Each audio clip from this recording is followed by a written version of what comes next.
ආයිබෝන සාදරය පිළිගන්නවා අධීප ඩියර් ඇකඩම් යුටින් නොලිකාවෙන් ගෙන තවත් එක් වීඩියක් එක. හරි, අද අපි සාකච්ඡා කරට හදල්ලේ 10 වසරට අදාළ සිංහල සාහිත්‍ය පොතේ එන කහපාට කොටස් තියෙන අන්න ඒ හදව ප්‍රශ්න වගේ සාකච්ඡා කරන තමයි මේ සූදානම් වෙන්නේ. ඒ කියන්නේ කෙටි ප්‍රශ්න සාකච්ඡා කරන තමයි මේ සූදානම් වෙන්නේ. අද ඔයගොල්ලෝ ගෲප් වලට දැම්මා. ඔයා විතරව ඒ වගේ ගෲප් වලින් බලලා ලියන්න ඇති කියලා ගොඩක් අය වල තිබ්බා. සතුටුයි ඒ නිසා.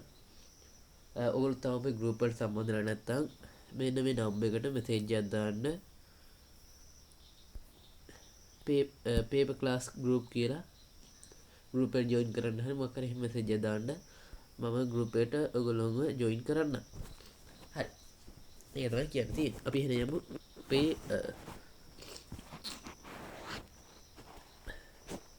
ප්‍රශ්න වලට. හරි, අපි පළවෙනි ප්‍රශ්නෙට. අපි සතර කම්මන්ත්‍රණයෙන් තමයි පටන් ගන්න යන්නේ. සතර කම්මන්ත්‍රණයේ 550 ජාතක පොත ගැන අහලා තියෙන ප්‍රශ්න ටික තමයි මුලින්ම කරන්න හදන්නේ. හරි. අපේ අහන පළවෙනි ප්‍රශ්නය ග්‍රන්ථයේ ලියූ යුගය හා සියවස මොන යුගයේද මොන සියවසේද 550 ජාතක පොත රචනා වෙන්නේ? ලියව්. මොන යුගයේද? කුරුණෑගල යුගය.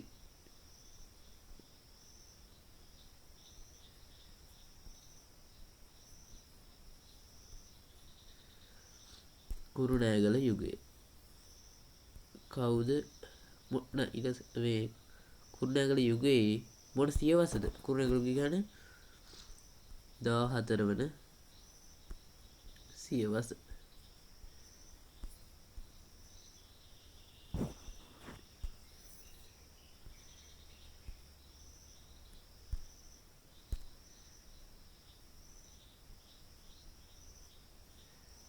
වන සියවස. එකල මෙරට පාලකයා කවුද? ඒ කාලේ අපේ රටේ පාලකයා කවුද? 4 වන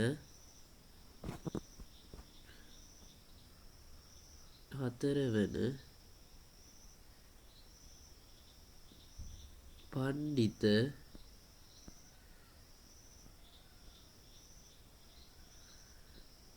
පරාක්‍රම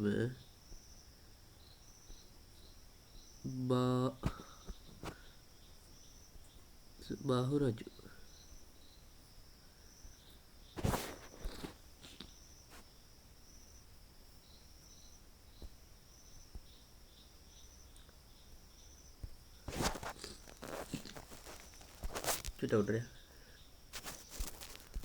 හරි, ඊටසේ ග්‍රන්ථය රචනා කිරීමට අනුග්‍රහය දැක්වූයේ කවුද? ඇමතිවරයෙක් තමයි අනුග්‍රහය දක්වන්නේ.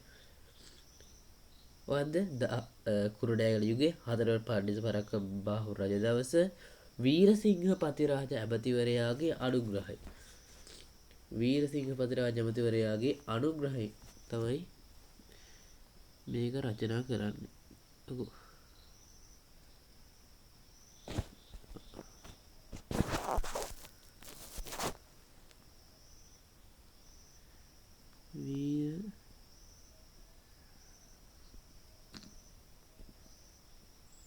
මේ දැන් ලියන්න නෙමෙයි මේක දුන්නේ.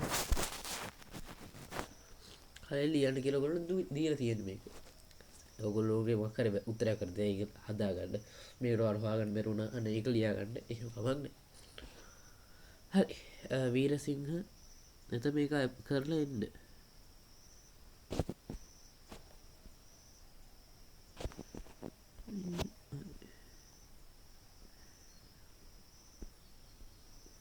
වීරසිංහ පතිරාජ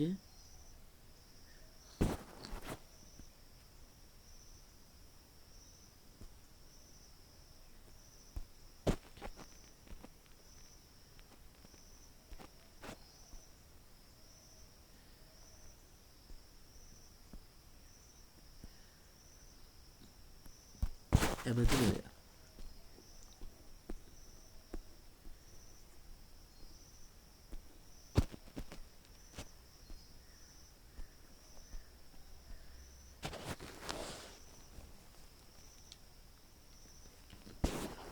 ග්‍රන්ථයේ ලිවීම සඳහා මූලාශ්‍ර කරගත් ග්‍රන්ථය මොකක්ද කියලා අහනවා. මොකක්ද මූලාශ්‍ර කරගත් ග්‍රන්ථය? හරිද? මොකක්ද? පාලි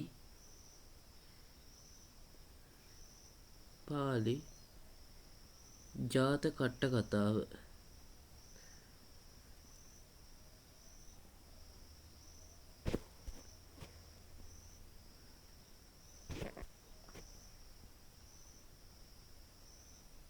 පාලි ජාතක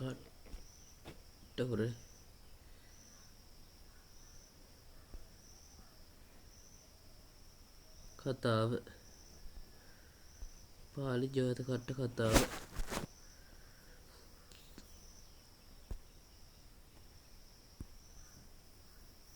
පාලි මොකක්ද බෝඩ් පිස්සු බෝඩ් සොයන බෝඩ් විසිගෙන මොකක්ද ඒ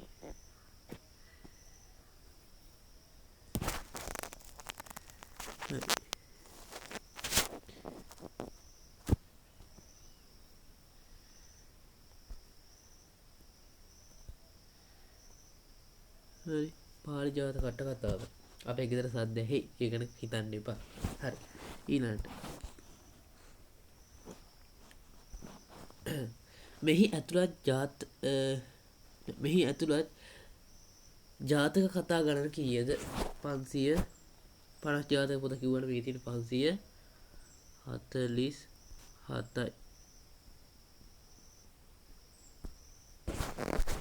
547කි.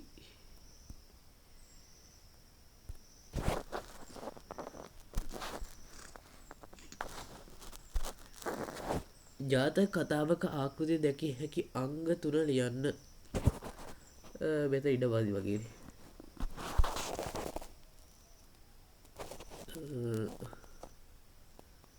ලියමු කොහොමද? මොකද්ද කියන්නේ? අංග 3. මොකද්ද? මම යටින් ලියන්න.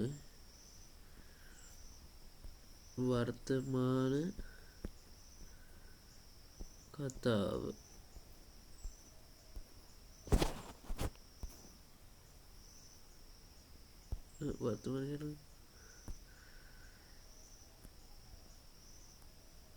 වර්තමාන කතාව.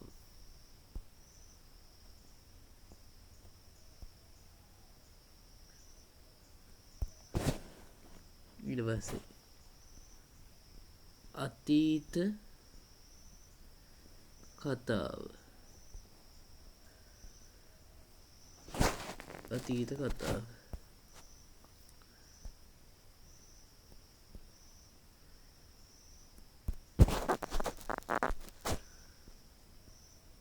සමෝදානය.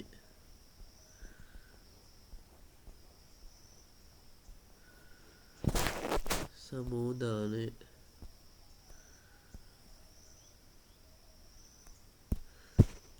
ඔන්න ඔය ටික. ඊළඟ මෙම ග්‍රන්ථයේ ඇති දීර්ඝතම ජාතක කතාව මොකද්ද? උම්මග්ගේ ජාතකය.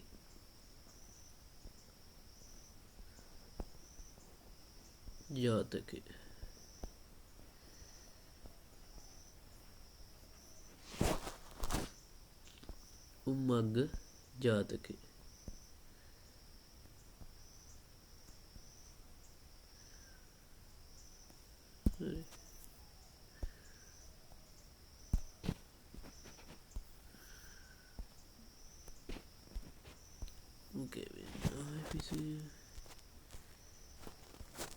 උම්මග්ග ජාතකය. මෙම ජාතක කතාවේ අරමුණ මොකක්ද? මොකද්ද මේ ජාතක කතාවේ අරමුණ? මහෝෂධ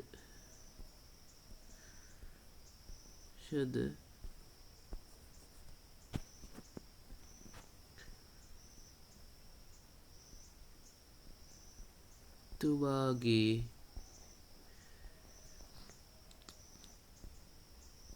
බුද්ධි මහිමය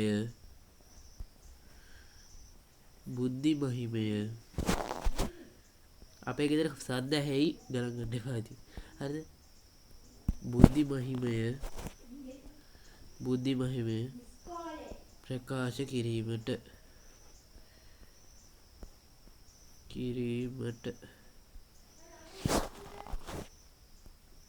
මහෝෂධ පඬිතුමාගේ බුද්ධි මහිමය ප්‍රකාශ කිරීමට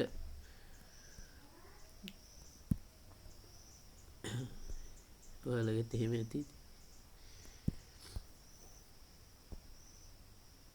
මම උදේ නැගිටලා මේක කරන්නේ ඔව් මොකද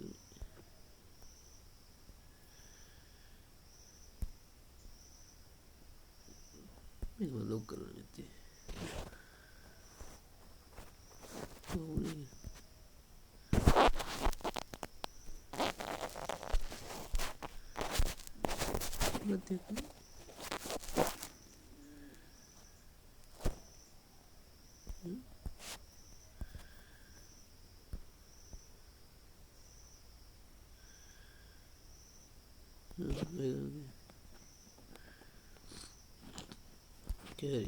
බුද්ධි මහිමය මේක බුද්ධි මහිමය ප්‍රකාශ කිරීමට හරි ඊට මේක වැරදි තියෙන්නේ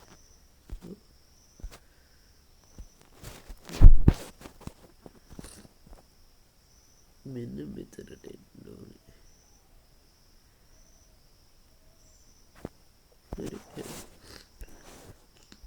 ඊළඟට වෙන් වශයෙන් ලියූ ජාතක කතා වනවද වෙන් වශයෙන් මොනවද ලිව්වේ උම්මග්ග ජාතකය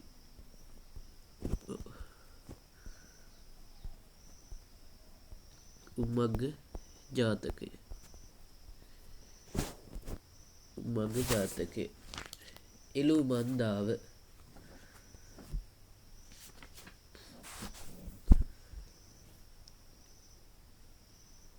හරි උම්මග්ග ජාතකය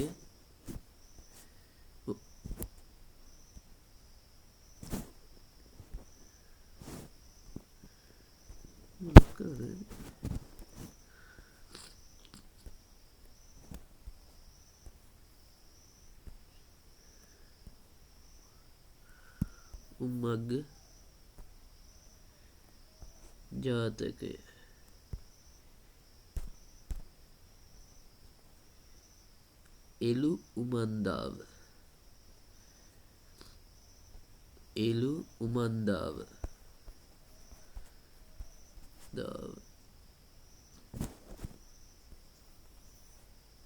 එළුමන්දාව අනික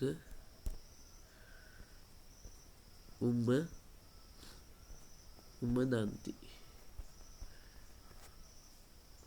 ජාතකය හරි උම්මදන්ති ජාතකය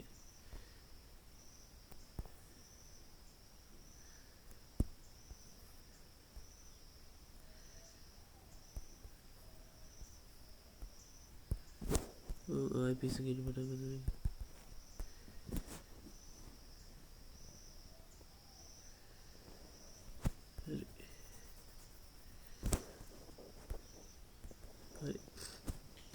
දැන් මෙතන තමයි ලියන්න ඕනේ මේක හොල්ලන්නවත් බෑ ඉතින්.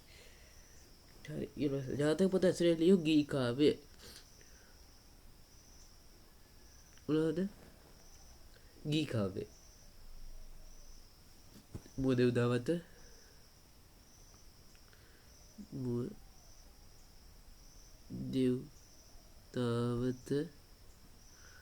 මයිතොඩි කියලා සසදාවත කවුසිලුමින මුවදෙව්දාවත සසදාවත කවුසිලුමින ඔය ඒ වගේ පොඩි ඒවා අර ගැලේ තියෙනවනේ අර මේ ග්‍රන්ථ 3ක් 4ක් වගේ තියෙන අන්න ඒවා අර එක දිගට පාඩම් කරනම ඒවා නිකන් පාඩම් හිටිනවා උම්මාග ජාතකයේ එළුමන්දාව උම්මදන්ති ඊට පස්සේ ගී කාව්‍ය ගත්තොත් මොනවද මුවදෙව්දාව සසදාවත කවුසිලුමින ඊට පස්සේ මොනවද කාව්‍ය ග්‍රන්ථ ආගීරස හරන මේක කරත් කාව්‍ය ග්‍රන්ථියත් මොකද කාවශේකරේ ගුත්තිලය සඳකිඳුරුදාකව කුස ජාතක කාව්‍ය දහම් සොඬදාකව වෙස්සන්තර ජාතකය මුව ජාතකය නිමි ජාතකය කව්බිනි සොඬල කව්බිනි දම් අනමල් දම එතන ගොඩක් තියෙනවා ඉතින් හතර පහක් වගේ මතක තියාගන්න හරිද අර උඩ අර දැන් අතර හතර ඒ හයට දාන්න බැරි නම් ඒවා ඉති වෙන්නේ මොකේද කාව්‍ය ග්‍රන්ථ වලට හරි ඔන්න මෙතන ලිව්වේ උත්තරේ හරි ඊළඟට මේක වැඩ නැද්ද මේක වැඩ මොකද වඩා ඒකට හරි අපේ හරිය ඊළඟ ප්‍රශ්නේ උම්මගේ ජාතකය ඇතුලෙන් අහන. ඒ කියන්නේ පොතේ අර තියෙන පාඩමෙන් තමයි දැන් අහන්න ප්‍රශ්නේ. හරි. රාජධානි නම් කරන්න. චූලි බ්‍රහ්මදත්ත රජුගේ කේවට බමුණගේ. මොනවා රාජධානි? මෙන්න පාරින් කියමු. මොනවා රාජධානි? චූලි බ්‍රහ්මදත්ත රජුගේ කේවට බමුණගේ. කියනවා. බලන්න. උත්තර පංචාර නුවර බ්‍රහ්මදත්ත නම් රජ කෙනෙකු කියලා කියනවා. කොහෙද? උත්තර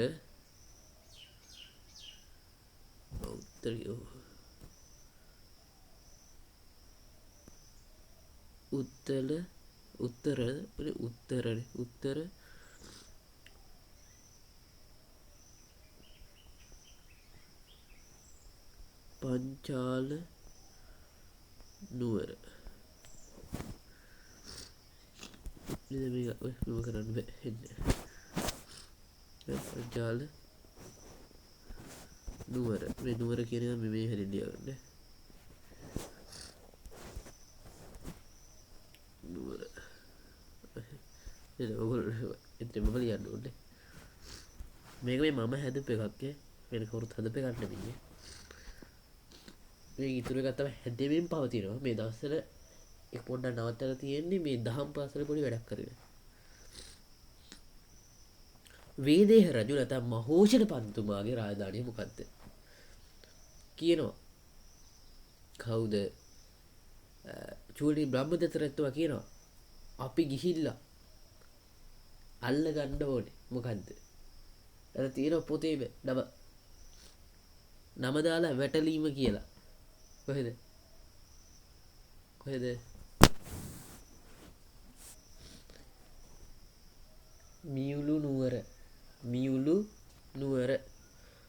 මියුළු නුවර වැටලීම වැටලෑම් හරි තියෙනවද එහෙම පේන්නේ නැහැ හරි ලියන්න කොහෙද මියුළු නුවර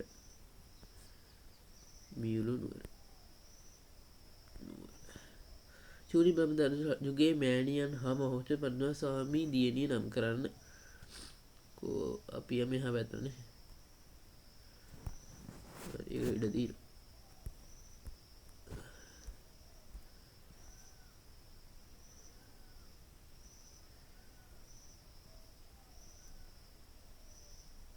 තුන්සිය කතා ගන්න වෙන්නේ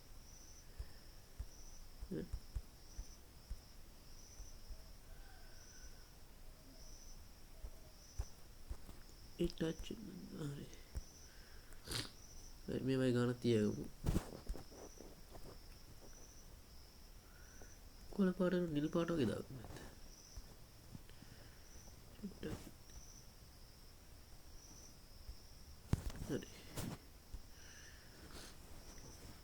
හරි මුලින්ම ලියමු චූලි බ්‍රහ්මදත්ත රජුගේ මෑණිය කවුද තලතා දේවී තලතා දේවිය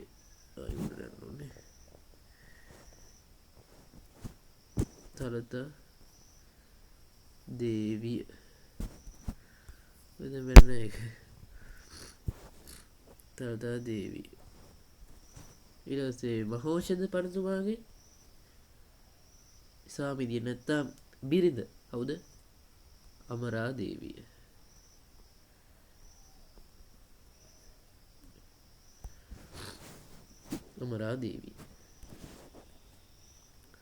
සතර කම්මන්ත්‍රණය සිදුවන්නේ කවුරුන් අතරද සතර කම්මන්ත්‍රණය වෙන කාගයක් අතරද?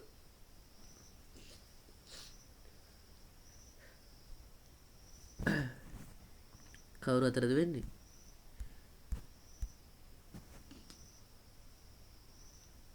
චූලනී බ්‍රහ්මදත්ත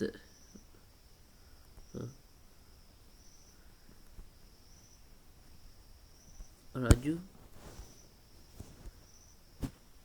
අය කේවට්ට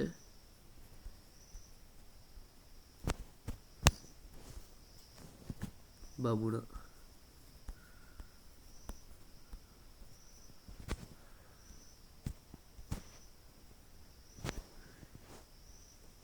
කේවට්ට බමුණ අතර තමයි මේක වෙන්නේ.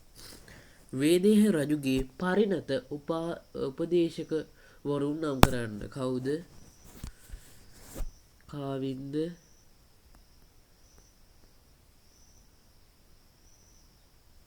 දේවින්ද පුක්කුස. තව හරි කෙනෙක් ඉන්නවනේ. කාවින්ද දේවින්ද පුක්කුස අනිත් එක්කෙනා මට මතක් වෙන්නේ.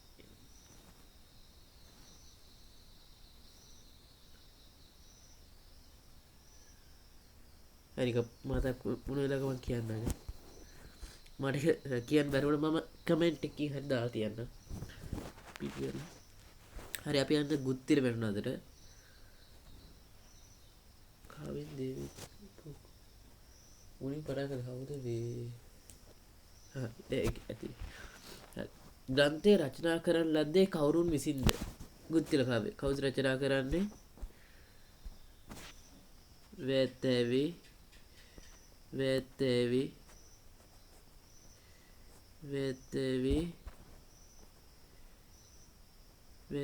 හිමියන්.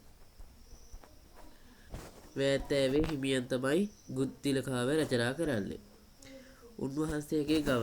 උන්වහන්සේ ගව කොහෙද? කොහෙද ගම?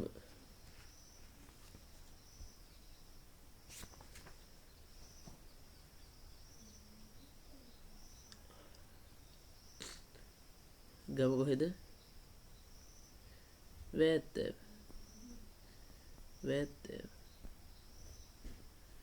තවන මේ තියෙන වෙදික වායම පළාතේ සත්කෝරළේ 15/12 වේතෑවේ නම් ගම. හරි එහෙම තියෙනවා. එහෙම ඕනේ ඉතින් වේතෑව. ගමන ඇහලා තියෙන වේතෑව. හරි. ග්‍රන්ථයේ ඇතුළත් පද්‍ය ගන්න කීයක් තියෙනවද? 511යි.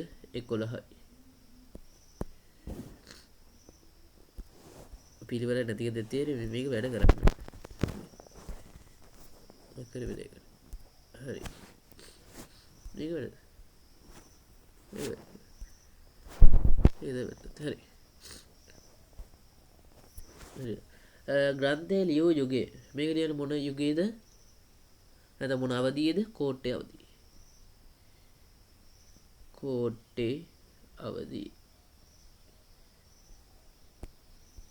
කෝට්ටේ අවධිය නැත්නම් කෝට්ටේ යුගය. හරි. එකල මෙරට පාලකයා කවුද? සිරි පැරකුම්බා රජු. සිරි පැරකුම්බා රජු.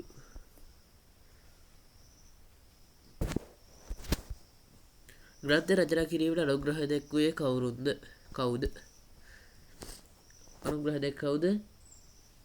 සලාවත ජයපාල මැතිදුන්. සලාවත ජයපාල මැතිදුන්.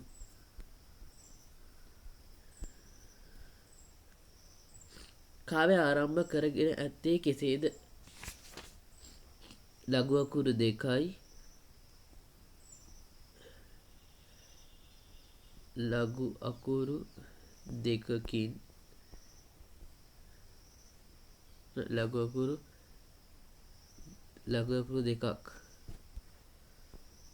2ක් හා ගුරු අකුරකින්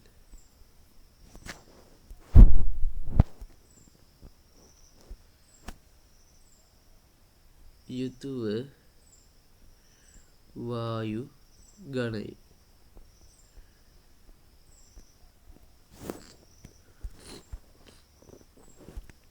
ඊළඟ එක වීණා වාදනය සිදුවන්නේ කොහේදීද වද රාජ සභාවේදී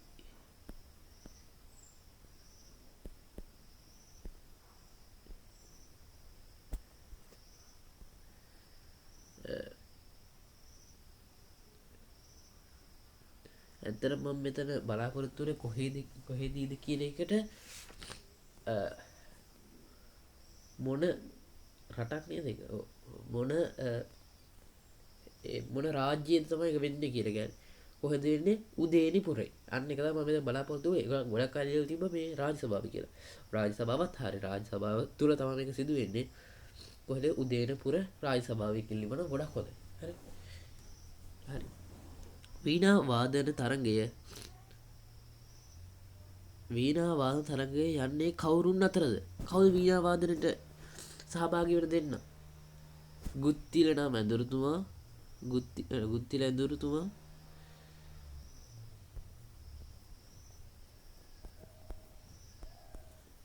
ගුත්තිල ඇඳුරුතුමා අනිත් කෙනා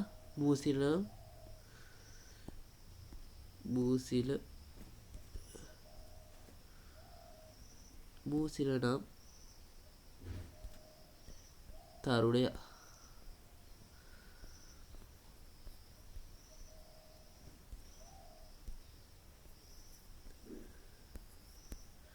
හරි මයිකෙත් ඉවරයි ආරකට බහවන්න ඕනේ කවින් දේවින්ද උකුස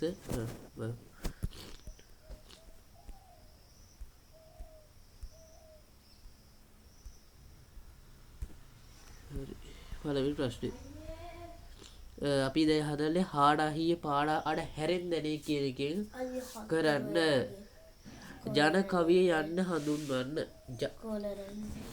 ජන කවිය යන්න හඳුන්වන්න කියලා තියෙනවා මොකක්ද ජන කවිය කියන්නේ ජන කවි කියන්නේ මොනවද ලියන්න දිගාරක ජන කවි කියන්නේ කඩික් කඩ පැවතගෙන ආව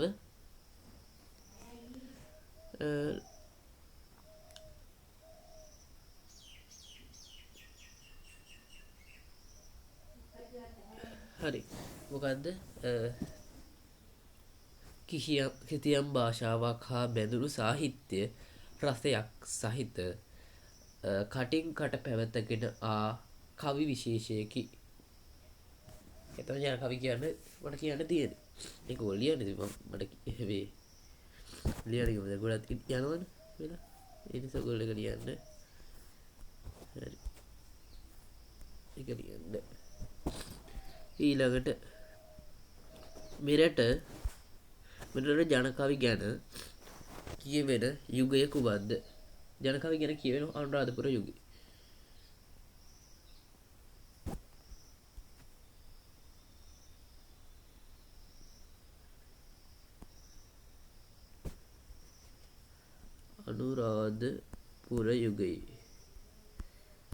අනුරාධපුර යුගයේ ඒ බව සඳහන් මූලාශ්‍රය කුමක්ද සුත්ත නිකා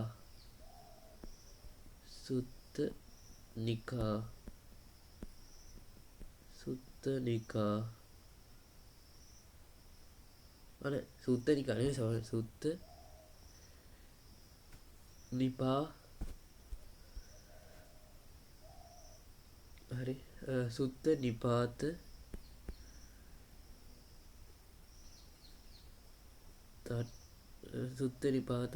සුත්ත නිපාත අට කතාවේ සුත්ත නිපාත අට කතාවේ තමයි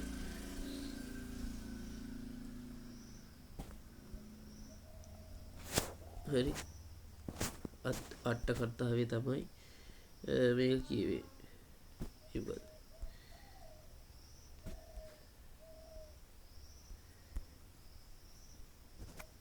දැන් විනාඩි 30ක් පාඩක් කියන්න තියෙනවා චුට්ටයි. හරි. කෘෂිකර්මාන්තයේ ආශ්‍රිත ජනකය වර්ග තුනක් ලියන්නලු. කෘෂිකර්මාන්තයේ ආශ්‍රිත ඒකත් ඔයගොල්ලෝ ලියන්න. මම කියන්න මොනවද? ගොයන් කවි, නෙළුම් කවි. අයින. ඔව් හරි ඉවරයි.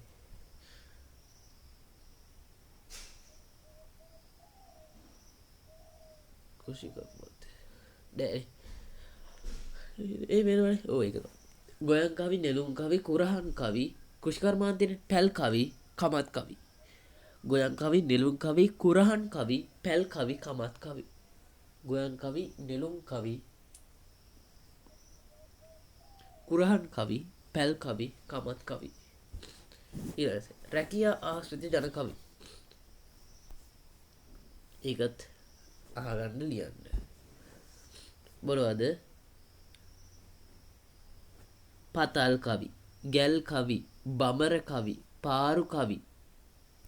පතල් කවි, ගැල් කවි, බමර කවි, පාරු කවි. තුනක් වගේ මතක තියෙන. තුනක් හතර. ඔය හතරක් විතර මතක තියාගන්න. අහඩ වගේ විභාගේ. හරිද? පතල් කවි, ගැල් කවි, බබර කවි, පාරු කවි. ආගමික ඇදහිලි විශ්වාස ආශ්‍රිත ජන කවි වර්ග මොනවද කියලා අපි ගහනවා. මොනවද? මොනවද? ලී කෙලි, ඔලින්ද කෙලි, කලගිනි නැටුම්, ඔංජිලි වාරම්. ලී කෙලි, ඔලින්ද කෙලි, කලගිනි නැටුම්, ඔංචිලි වාරම්. ඒව තමයි කෙලි සෙල්ලම් ආශ්‍රිත ජන කවි. උඩේ කිව්වනේ. ආගම හා ඇදහිලි විශ්වාස මොනවද?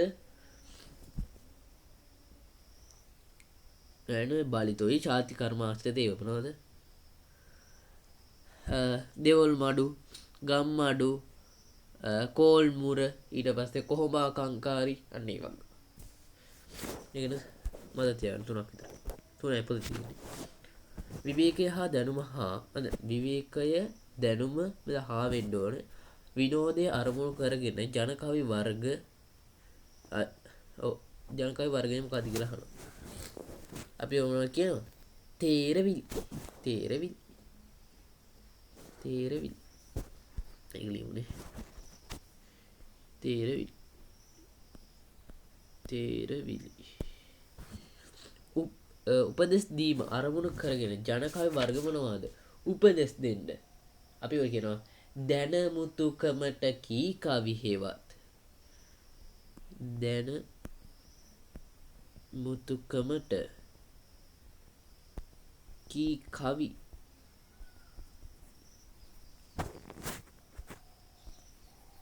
කවි හෙවත්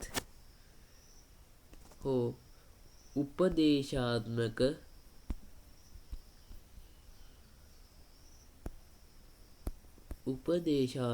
කවි. හරි අපි ඊට පස්සේ නම් බැද්දේකට ඉම්මට කරගෙන පැයකින් වගේ ඉවර කරන්න හදලා පැයකින් නෙමෙයි ඊට අඩු කාලෙකින් බලමු. බැද්දේකම Village in the Jungle. නවකතාවේ කතුවරයා කවුද? Leonard wolf. නැත්නම් ඔයගොල්ලෝ පුළුවන් ලියන්න ලෙනාඩ් සිඩ්නි වුල්ෆ් කියලා ලියන්නත් පුළුවන්.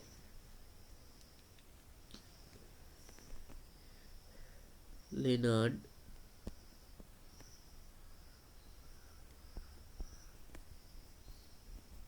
වුල්ෆ්.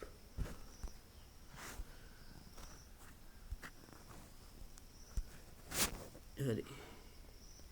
ඔහු කිනම් රටක පුරවැසියෙක්ද? ඔහු මොන රටේ පුරවැසියෙක්ද? ලංකාවේ මේ පිස්සුද?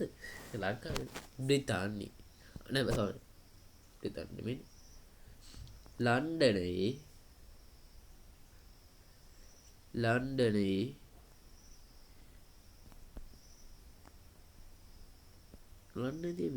ලන්ඩනයේ නෑ ආව් බ්‍රිතාන්‍ය වෙන්න.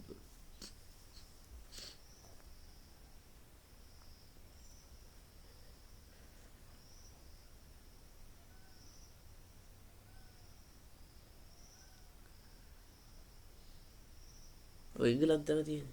ලන්ඩන් තියෙන එංගලන්තේ. ඒක වැඩේ. ලන්ඩනයේ කොහෙද? කෙන්සිටන්.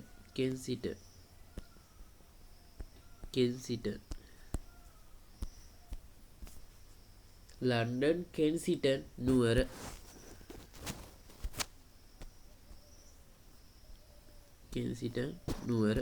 හරි. මෙරට රාජකාරී කර දිස්ත්‍රික්ක දෙකක් ලියන්න කොහෙද? නුවර කළා. අනික හම්බන්තොට. නුවරයි හම්බන්තොටයි.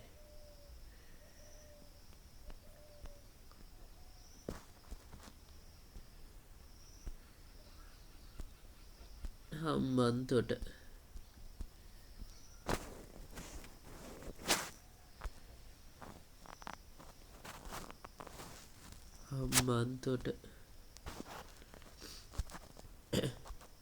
next one.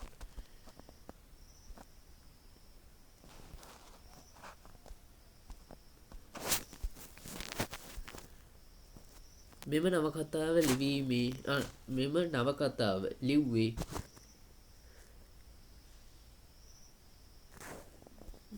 කියලා ඕනේ.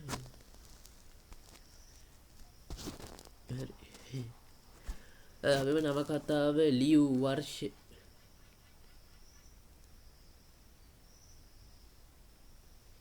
ලිව්වේ කියනකොට ලියු කියලා ඕනේ. මම කැලලා කියනවා. මෙම නවකතාව ලිව්වේ කුමන වර්ෂයේද කියලා ඉන්න ඕනේ. මොන වර්ෂයේද මේක ලියන්නේ? එයා 1911 දී මම කරන්නේ යනවා එංගලන්තයට. 1912 දී ඇඩ්නි වර්ජිනියා ස්ටෙපන් කියන මෙලවිය විවාහ කරගන්නවා. ඊට පස්සේ එයාට උණු සිද්ධීන් අත්දැකීම් පාදක කරගෙන 1913 දී ලියනවා කෘතියක්. ඒ තමයි විලේජ් ඉන් ද ජංගල්. එතකොට මෙතන හරි තියෙන්නේ වර්ෂය කීයද? 1913.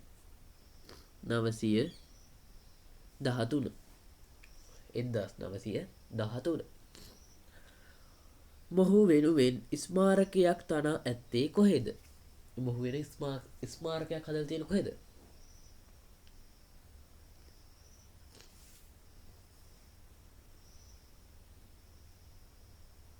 රෙඩ් මිල් හිදී.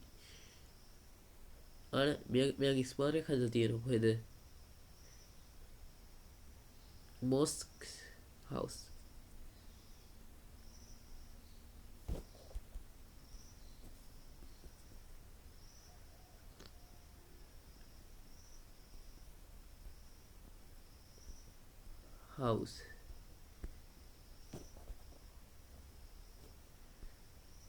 ස්ථානයේ මෙයා වෙනුවෙන් ස්මාරකයක් හදලා තියෙනවා. ඊට පස්සේ මෙම් කතාවට පාදක වන දිස්ත්‍රික්කය කොහෙද? හම්බන්තොට. දිස්ත්‍රික්කයට හම්බන්තොට.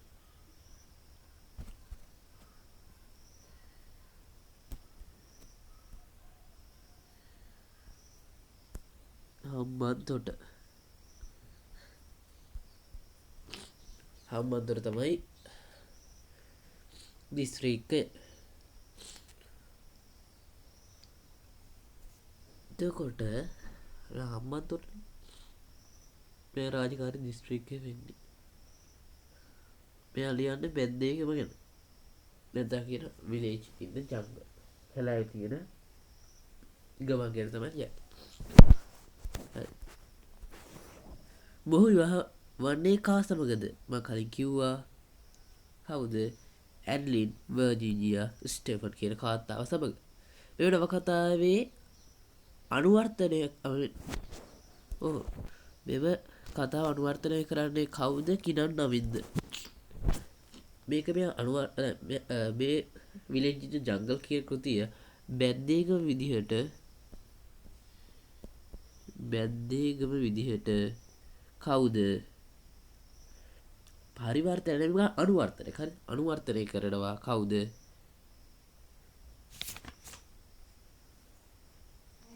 AP ගුණතිලක.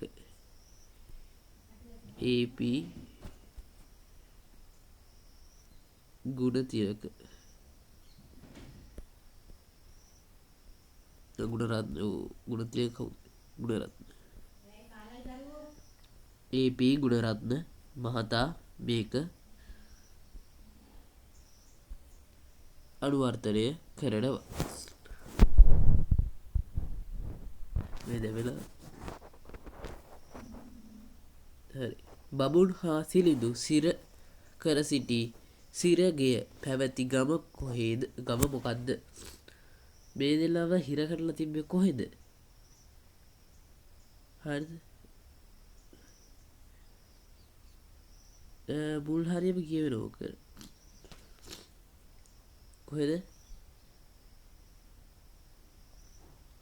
කඹුරු පිටියේ. කඹුරු පිටියේ. කඹුරු පිටියේ.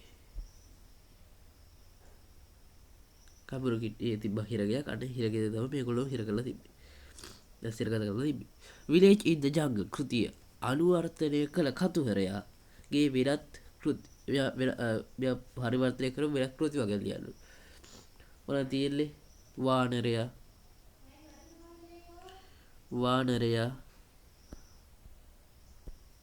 වනසරණ වානරයා වනසරණ මේක ඇත්තෙන්න ඕනේ. වනසරණ මැකී ගිය දඩමන් අනික සුදු ගෝනානේ. සුදු ගෝන ඔන්න වැඩි ලියන්න මෙන්න වෙලා තියෙන්නේ. ලියලාව දීලා තියෙන්නේ. උත්තරේ හරි දාගන්න. සමහර අයටම හරි දාලා යවලක් තියෙනවා. හරි. උන්වහන්සේගේ ගිහි නම සහ උපන් රට නම් කරන්න. කාගේද මේ? ටිබෙට් ජාතික ඉස්මාහිල් හිමියන්ගේ. උන්වහන්සේගේ ගිහි නම මොකද්ද? ගිහි නම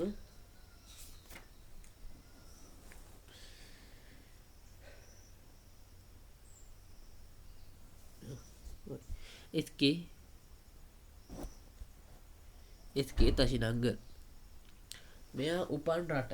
මෙයා ඉපදෙන්නේ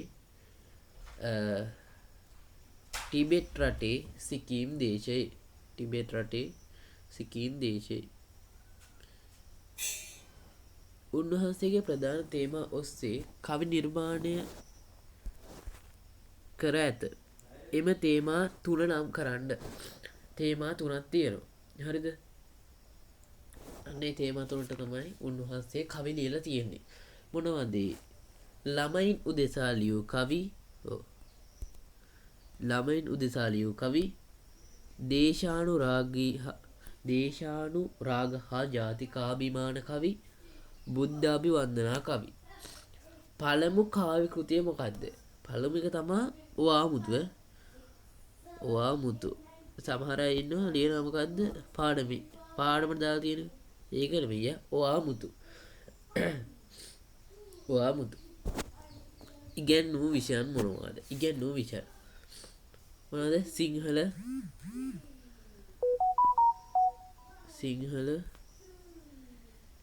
සිංහල පාලි අනික තමයි සිංහල පාලි බුද්ධ ධර්මය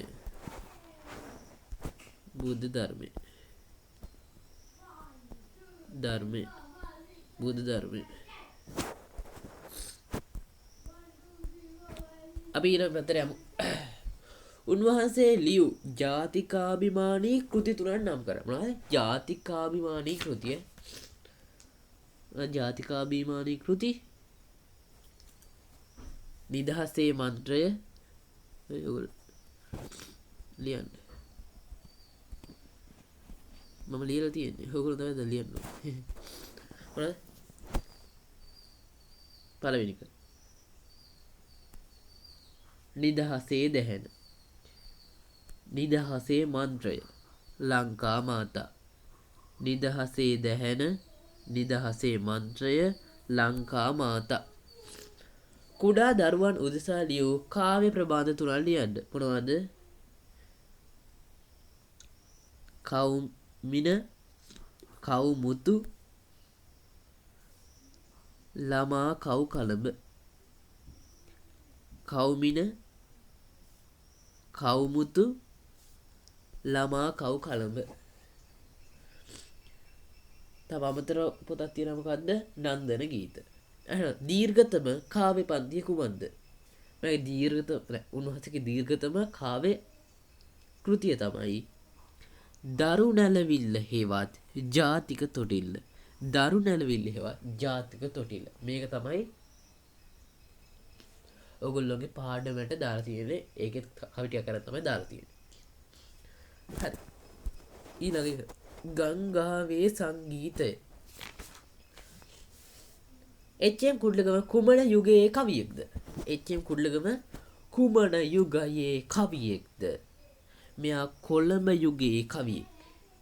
කුඩ්ලගම කවියා උපන් වර්ෂය හා ගම. මෙයා උපත ලබන්නේ 1918. 1918. මෙයා උපත ලබන්නේ කොහෙද? කුඩලිගම. කළුතර කුඩලිගම තමයි මෙයා උපත ලබන්නේ. මොහුගේ වෘත්තිය ලෙස තෝරාගත්තේ කුමක්ද? මෙයාගේ වෘත්තිය විදිහට මෙයා තෝරගත්තේ මොකද්ද? පුවත්පත් කලාව. පුවත්පත් කලාව. මොහු සේවය කළ පුවත්පත් තුනක් ලියන්න. මෙයා සේවය කළා තියෙනවා සිංහල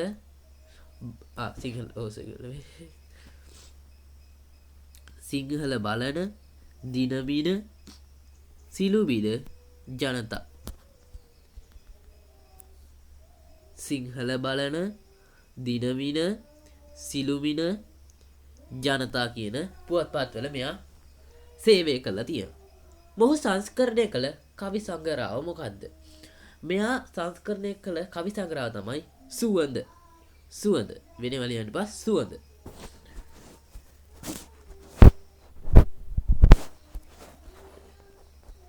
හරි. මොහුට සමකාලීන කවින් 3 දෙනෙක් ලියන්නලු. කවුද මෙයාට සමකාලීන කවින් ඉන්නේ? උනේ මෙයාට සමකාල කවින් තමයි පී.බී. අල්විස් පෙරේරා, කපිල සෙනවිරත්න, මාකදුරේ ගුණවර්ධන, මීවන ප්‍රේමතිලක, උපනන්ද බටුගෙදර. තුනක් විතර මත තියෙන කපිල සෙනවිරත්න, මාකදුරේ ගුණවර්ධන, මීවන ප්‍රේමතිලක. මොහුගේ ජනප්‍රිය පද්‍ය ග්‍රන්ථය කුමක්ද? මෙයාගේ ජනප්‍රිය වෙන්නේ ඈ කියන පද්‍ය ග්‍රන්ථය. ඈ කියන පද්‍ය ග්‍රන්ථය. මොහුගේ කාව්‍ය ග්‍රන්ථ 3ක් ලියන්නලු. මෙයාගේ කාව්‍ය ග්‍රන්ථ 3ක් තමයි කාව්‍ය ග්‍රන්ථ කුණාටුව, එකෝමත් එක කාලෙක, කුණාටුව, එකෝමත් එක කාලෙක, එකෝමත් එක රටක, සංවාදය කියන ඒවා මෙයාගේ කාව්‍ය ග්‍රන්ථ වෙන්නේ. මොනවද? කුණාටුව, එකෝමත් එක රටක, සංවාදය, කුණාටු. මොහුගේ නිර්මාණ තුලින් මතු කළ අත්දැකීම් මොනවද? බෙල්ල වේ මොනවද? මනුෂ්‍ය ජීවිතය, සෝභාදහම, ප්‍රේමය. මනුෂ්‍ය ජීවිතය, සෝභාදහම හා ප්‍රේමය කියන ඒවා මෙයාගේ කවි වලිකකට බලා ගන්න පුළුවන්. හරි. අපේ නෙක්ස්ට් වන් එකට අවසානයකට බිල්ල තියෙනවා. හරි.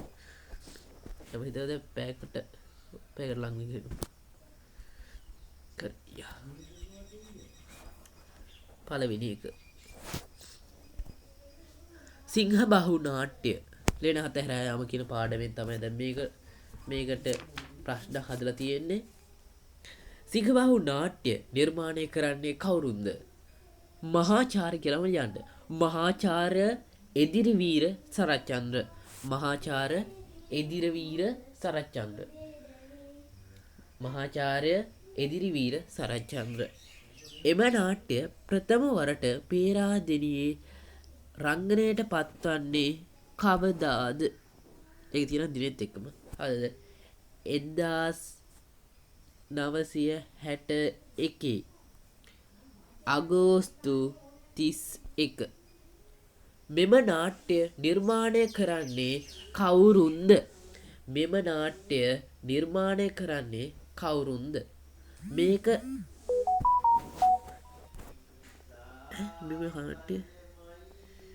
මෙම නාට්‍ය නිර්මාණය කරන්නේ කවුරුන්ද? මොකක්ද මේ ප්‍රශ්නේ?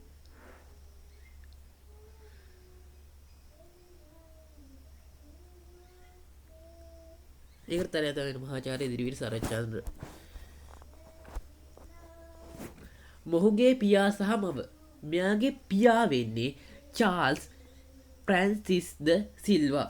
චාල්ස් ප්‍රැන්සිස් ද සිල්වා. මෙයාගේ අම්මා වෙන්නේ ලිඩියා පින්තු. ලිඩියා පින්තු. තාත්තා චාල්ස් ප්‍රැන්සිස් ද සිල්වා, අම්මා ලිඩියා පින්තු. මොහු අධ්‍යාපනය ලැබූ පාසල් 3. මේක ගොඩක් අඩුවෙන් අහන ප්‍රශ්නයක්. අපිට ඔයගොල්ලෝ ඒක ලියගන්න. ගාල්ල සවුත්ලන්ඩ් විද්‍යාලය, ගාල්ල රිච්මන්ඩ් විද්‍යාලය, ගාල්ල ශාන්ත ඇලෝසියස් විද්‍යාලය, පානදුරේ ශාන්ත ජෝන් විද්‍යාලය, ගල්කිස්ස ශාන්ත තෝමස් විද්‍යාලය. ගාල්ල සවුත්ලන්ඩ් විද්‍යාලය, ගාල්ල රිච්මන්ඩ් විද්‍යාලය, ගාල්ල ශාන්ත ඇලෝසියස් විද්‍යාලය, පානදුරේ ශාන්ත ජෝන් විද්‍යාලය, ගල්කිස්ස ශාන්ත තෝමස් විද්‍යාලය. එතුමා විසින් රචිත නවකතා 3. නවකතා 3. මොනවාද නවකතා? මලගිය ඇත්තෝ ඉන්න එතුමා තුනක් නෑනේ. නවකතා 3ක් නෑ, දෙකයි තියෙන්නේ. මොනවද? මලගිය ඇත්තෝ, මලවුන්ගේ අවුරුදු දා. මලගිය ඇත්තෝ, මලවුන්ගේ අවුරුදු දා. මොහු විසින් රචිත නාට්‍ය කෘති 3ක්. මොනවද? මනමේ සිංහබාහු, ප්‍රේමතෝ ජාතකී සෝකෝ පබාවති. මනමේ සිංහබාහු, පේමතෝ ජායති සෝකෝ පබාවති. ඒ තුනක් ලියගන්න. සිංහල සාහිත්‍ය විචාර කෘති 3. සිංහල සාහිත්‍ය විචාර කෘති 3. මොනවද? කල්පනාලෝකය, සාහිත්‍ය විද්‍යාව. කල්පනාලෝකය, සාහිත්‍ය විද්‍යාව. ඒකේ 3 නා 2යි තියෙන්නේ.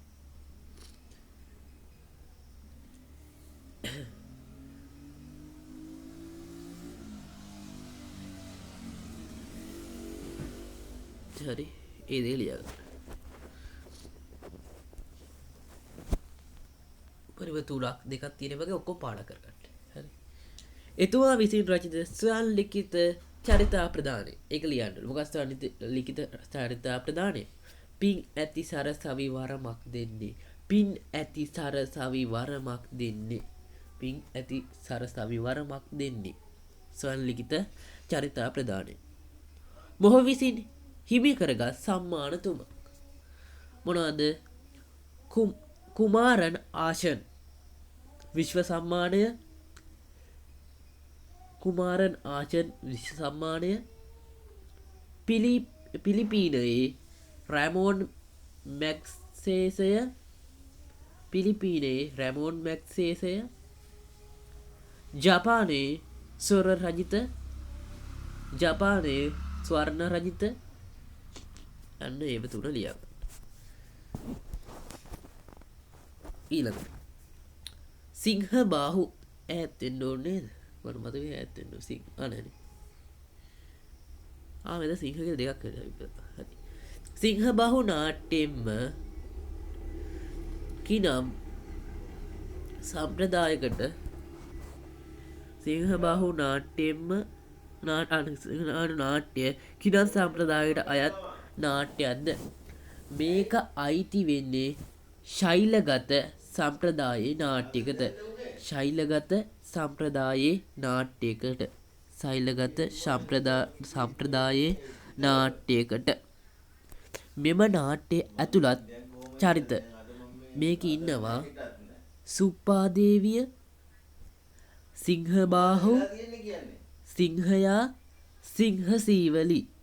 සුප්පාදේවිය, සිංහයා, සිංහබාහු, සිංහසීවලි. ඔය ටික ලියන්න. හරි ඔය ටික තමයි. හරි. හරි අපි ඔන්න ගොඩක් ලියුවනේ. හරි. අද වැඩේ ඉවරයි. අපි ගෙදර එකේ සද්ද හෙද ඒකට හිතන්න එපා. හරි. ඔයගොල්ලෝ ඕනේ වැඩේ උනානේ. එහෙනම් නාටි අවුදේ වෙන්න සද්ද වැඩි. හරි. එතකොට අද කරපු ටික හොඳට විභාගයට කලින් බලන්න යන්න. අනිවාර්යෙන් ඔය තියෙන ප්‍රශ්න වලින් ප්‍රශ්න 10ක් විතර එන්න පුළුවන්. ප්‍රශ්න 20ක් තියෙනවනේ. අර ආ කොටස එහෙම කියලා. ඒකෙන් එන්න පුළුවන් ප්‍රශ්න 10කට විතර. 10කට 15කට වගේ එන්න පුළුවන්.